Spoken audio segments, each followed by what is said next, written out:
যে আদর্শ আপনারা লালন করেন বলে বলেন, সেই আদর্শে দাগ লাগানোর জন্য এসব সন্ত্রাসীরাই যথেষ্ট।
ক্ষমতার লোভে এখানে আসি নাই, ক্ষমতা আমাদের দরকার নাই।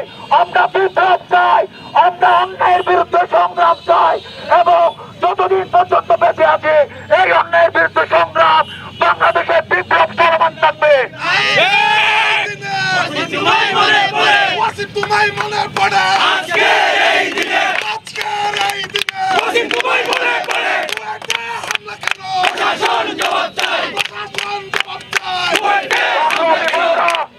আমি প্রশাসনের দিকে দৃষ্টি আকর্ষণ করে বলতে চাই, 24 ঘন্টার মধ্যে কুয়েটের যে সন্ত্রাস বাহিনী হামলা করেছে তাদেরকে প্রত্যেককে আইডেন্টিফাই করে বিচারের মুখোমুখি করতে হবে। এবং সেই সাথে আমি সেই দলের ঊর্ধ্বতন যে সম্মানিত নেতৃবৃন্দ আছে তাদেরকে বলতে চাই, আপনারা সঠিক তদন্তের মাধ্যমে এসব সন্ত্রাস গ্রুপ যারা নিয়ন্ত্রণ করে, আপনাদের দলের হোক কিংবা আপনাদের দলের নাম ভাঙিয়ে হোক, আপনারা তাদেরকে প্রতিহত করবেন।